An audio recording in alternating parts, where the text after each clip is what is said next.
Let us see the next question. I am reading the question, dear students. Question में हमको दे रखा है consider following information. Investment दे रखा है 1,30,000 का, यानी एक प्रोजेक्ट है जिसमें हमको 1,30,000 का इन्वेस्टमेंट करना है, जिसका रेट ऑफ इंटरेस्ट हमको दे रखा है 10%. एनुअल कैश फ्लो क्या होगा उसका अनसर्टेनिटी है, उसका प्रोबेबिलिटी दे रखा है. लाइफ क्या होगा उसका हमको अगेन से द प्रोबेबिलिटी दे रखा है. The question says that you are required to conduct the 4 manual simulation runs. ऐसा हमको दे रखा है. Dear students, ये जो टेबल हमको दे रखा है ना, that is given a technical name as random number table. It is given a technical name as random number table.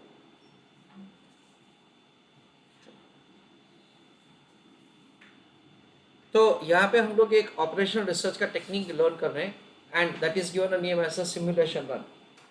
तो सिमुलेशन रन का ये जो हमारा कॉन्सेप्ट है से वो कैसे काम करता है वो भी हम लोग डिस्कस कर रहे हैं. सिमुलेशन रन का ये कॉन्सेप्ट कुछ ऐसे काम करता है दैट ये कॉन्सेप्ट का कहना ऐसा है that say there is too many uncertainties whenever we undertake a project. बहुत सारा अनसर्टेनिटीज रहता है. सो एग्जैक्टली क्या होगा वो हमको कुछ पता ही नहीं है, इसलिए say we try to create certain combinations randomly, say taking into account certain numbers, say we try to create certain combinations. I give an example like this, that say suppose कि मैंने एक ऑनलाइन ट्रांजैक्शन किया, in that से the OTP which I had received was 7682, ऐसा करके मेरे को एक OTP आया. मैं दूसरा एक ऑनलाइन ट्रांजैक्शन कर रहा हूँ, तो क्या उसका OTP 7683 आएगा? नहीं भाई, ऐसा नहीं होता है, कुछ भी आ सकता है.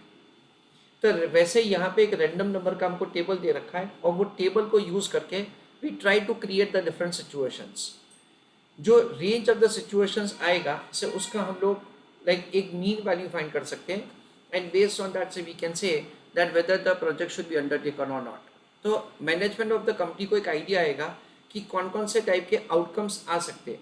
तो यहाँ पे आउटकम्स हमको जनरेट करने का है. कैसे जनरेट करने का है, that is what we are going to discuss now. हम लोग थोड़ा कैलकुलेशंस लिखते हैं, उसके ऊपर से आपको ज़्यादा आइडिया आएगा. Write down answer along with me. Heading write down simulation technique.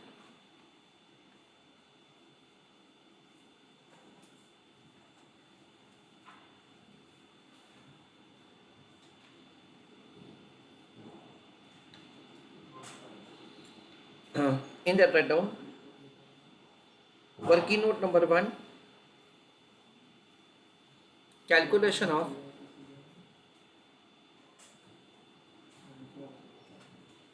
cumulative probability and range. Cumulative probability and range.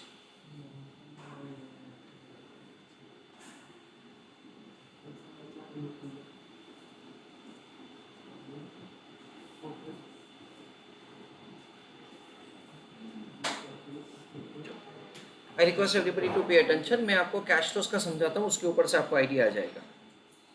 देखो कैश फ्लोज क्या दे रखा है, 25,000 रुपये, 30,000 रुपये, 35,000 रुपीज़ एंड 40,000 रुपीज़. हर एक का हमको प्रोबेबिलिटी दे रखा है. It is 0.35, 0.30, 0.20 and 0.15. Cumulative probability find किया जाएगा 0.35, 0.65,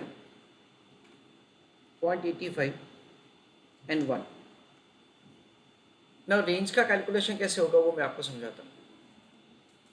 रेंज क्यों फाइंड किया जाता है, that is what we are going to understand in upcoming working. Range का कैलकुलेशन किया जाएगा 0 to 34,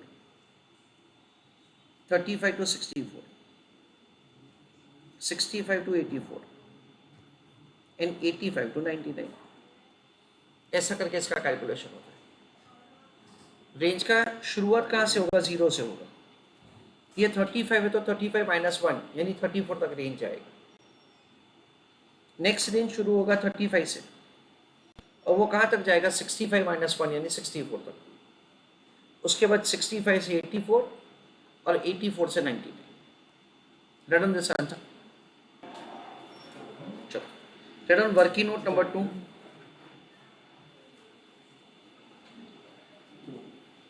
Calculation of cumulative probability and range for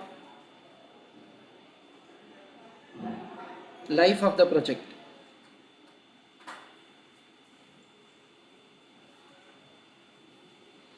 So life of the project क्या हो सकता है? 6 years, 7 years, 8 years या 9 years. हर एक का प्रोबेबिलिटी हमको दे रखा है 70%, हाँ 15%, 10% एंड 5%.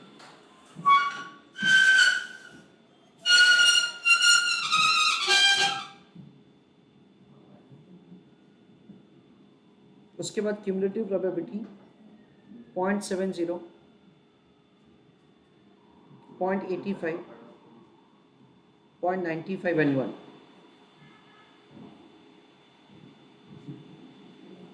उसके बेसिस से रेंज होगा 0 to 69, 7 to 84, 85 to 94, 95 to 99. That is the way we are required to develop the range. Now we are going to create the different situations. कैसे किया जाएगा वो मैं आपको समझाता हूँ. I request everybody to pay attention. Column number 1 I am taking as the simulation run. Simulation run is basically the different kind of the situations. जैसे कि यहाँ पे हमको दे रखा है कि आपको 4 अलग अलग सिचुएशंस बनाना है. ऐसा करके हमको वो ज़्यादा सिचुएशंस बनाने का भी बोल सकते हैं. सेकेंड कॉलम होगा हमारा कैश फ्लोस. उसमें हम लोग लिखेंगे रैंडम नंबर.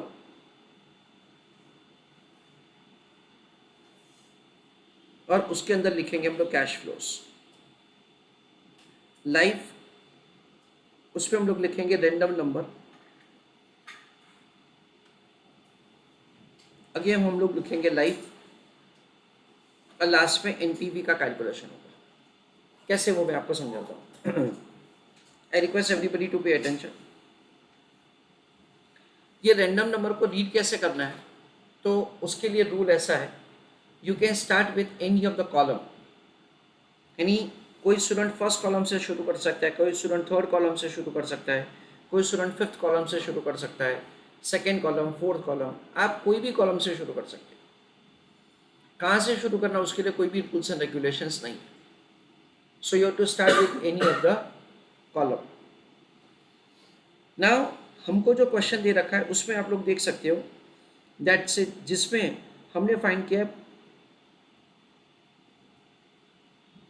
रेंज जिसमें it is up to 2 decimal points in a way that's the दो लाइक नंबर तक जा रहा है, 99 तक जा रहा है. इसलिए हम लोग क्या करेंगे, यहाँ पे 2 वैल्यू का रैंडम नंबर देखेंगे. यानी 53, 97, 66, 99 एंड सो ऑन. हमको रैंडम नंबर में ऐसा भी दिया जा सकता है in a way that's the probability में ऐसा भी दिया जा सकता है.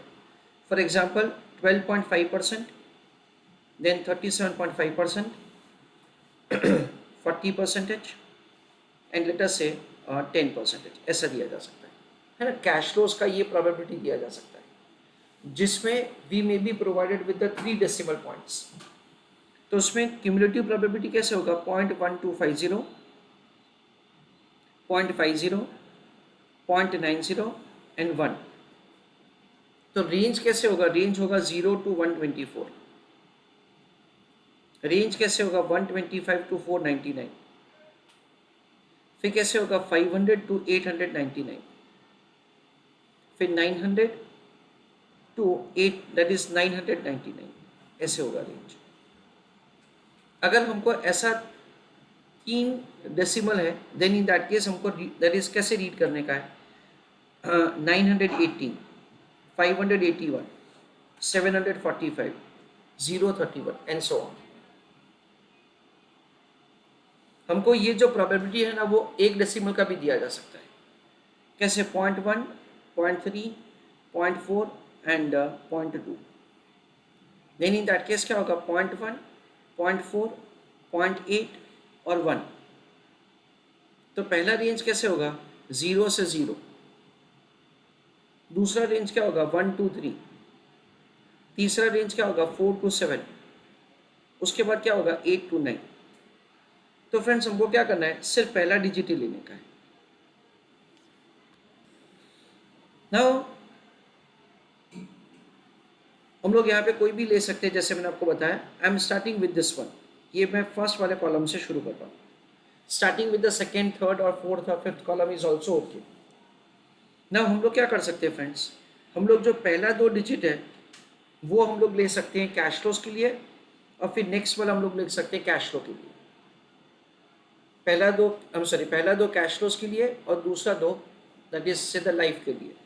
So cash flow life, cash flow life, cash flow life, ऐसे हम लोग लिख सकते हैं। या तो फिर हम लोग पहले चारों चार कैश फ्लोज के लिए, फिर चारों चार लाइफ के लिए, ऐसा भी ले सकते हैं। Doing either of that is acceptable. तो देखो यहाँ पे सपोज कि हम लोग यहाँ पे ऐसा ले रहे हैं रैंडम नंबर, मैं यहाँ पे लिख रहा हूँ 53, फिर यहाँ पे मैं लिख रहा हूँ 97, उसके बाद यहाँ पे लिख रहा हूँ मैं 66, यहाँ पे लिख रहा हूँ मैं 99, उसके बाद 30, उसके बाद 81, उसके बाद 19, उसके बाद 9। तो हमको रैंडम नंबर एक साथ 4 लिखने हैं या तो फिर एक एक करके लिखने हैं। ना रैंडम नंबर को हम लोग क्या करते हैं, रैंडम नंबर को हम लोग ये टेबल में लोकेट करते हैं। देखो ये 53 का रैंडम नंबर है, वो कौन सी रेंज में फॉल होता है, ये रेंज में फॉल होता है। तो पहले में हमारा कैश फ्लो कितना हो जाएगा, 30,000। फिर सेकेंड हमारा कौन सा है, 97। 97 हमको देखना है कि कौन सी रेंज में फॉल हो रहा है, ये रेंज में फॉल हो रहा है। तो क्या हुआ, कैश फ्लो हो गया 9 साल। सो 9 साल के लिए हमको 30,000 का कैश फ्लो मिलेगा, ऐसा करके एनपीवी करने का है। उसके बाद देखो 66 इधर फॉल हो रहा है, और उसके बाद 99 इधर फॉल हो रहा है, यानी 35,000 का कैश 9 साल के लिए मिलेगा, ऐसा करके एनपीवी करने का है। वो लोग रुद्रसुत है। हाँ नहीं ये क्या मॉड्यूल में भी दे रखा है उन्होंने एग्जाम्पल। हाँ पर हो सकता है बिल्कुल, या तो फिर वो लोग कॉम्बिनेशन बहुत बन जाएंगे, पर वो ऐसा हो सकता है कि क्वेश्चन में एक ही कॉलम दे रखा है, एक ही कॉलम दे रखा है। दूसरा क्या कर सकते हैं वो लोग, हमको क्लेरिफिकेशन दे रखे हैं कि भी आपको थर्ड कॉलम से शुरू करना है, तो हमको करना पड़ेगा ना। ऑफकोर्स ये अभी तक पूछा गया नहीं है एग्जामिनेशन में, but we have to cover it.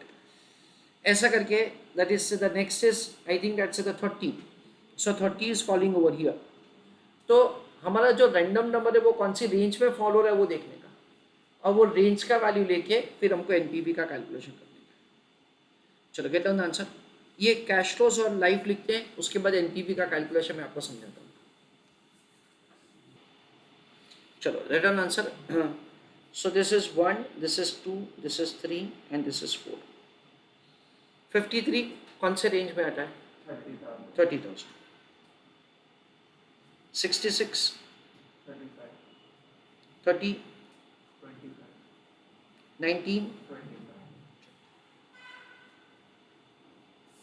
97 में लाइफ कितना है, 99 में भी 9 है, फिर और 6।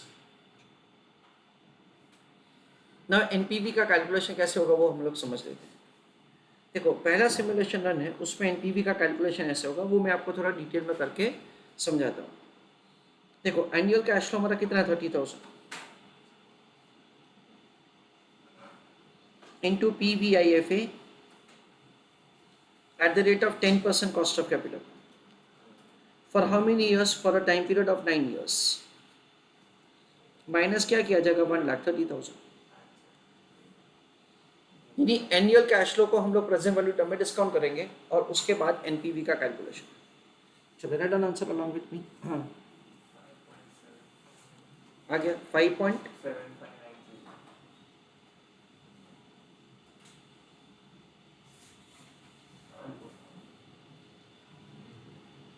देखो तो एनपीवी कितना आता है, 42,770.71।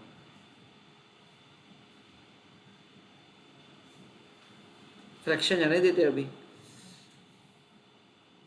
42,771।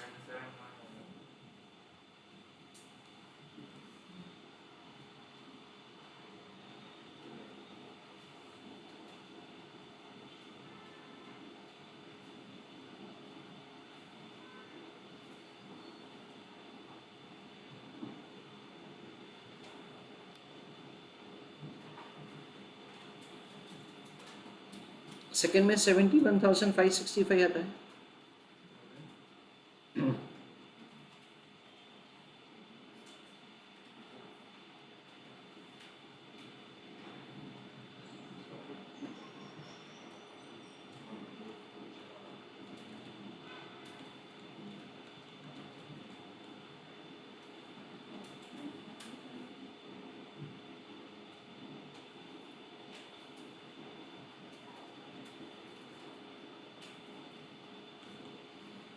टेन परसेंट का 7 ईयर्स का फैक्टर कितना है?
टेन परसेंट 6 ईयर्स का फैक्टर 4.3553।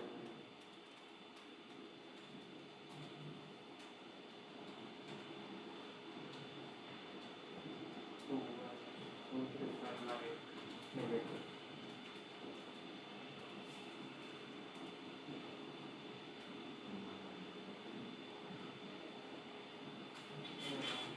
तो ये हमारा इंडिविजुअल एनपीवी आ गया। For the purpose of decision making, what the company can do, the company can make the calculation of the average of this NPVs for the purpose of decision making. हित का यहाँ पे question है कि sir हम लोग ऐसा कर सकते हैं कि सर हम लोग दो अलग अलग कॉलम से ले सकते हैं, कैश फ्लोस का अलग से और दैट इज से द लाइफ का अलग से। तो नहीं, हमको एक जो शुरू किया वहीं से फिर हमको आगे जाने का है। तो बहुत सारे अगर हमको करने हैं तो basically we do like this, ऐसा जाना पड़ता है। ये खत्म होने के बाद आप यहाँ से शुरू करते हैं, ठीक है ना? ऐसा करके हमको रैंडम नंबर को सिलेक्ट करना है। So I just give overview of the entire answer. ये एक ऑपरेशनल रिसर्च का टेक्निक है, और ये ऑपरेशनल रिसर्च के टेक्निक में हम लोग क्या करते हैं, हम लोग ऐसा करते हैं let's say we try to create the different situations, और हर एक डिफरेंट सिचुएशंस का हम लोग अलग अलग से एनपीवी का कैलकुलेशन करते हैं। यहाँ पे हमको प्रोबेबिलिटी, उसके बाद क्यूमुलेटिव प्रोबेबिलिटी, उसके बाद रेंज कैलकुलेट करके हमको आंसर का कैलकुलेशन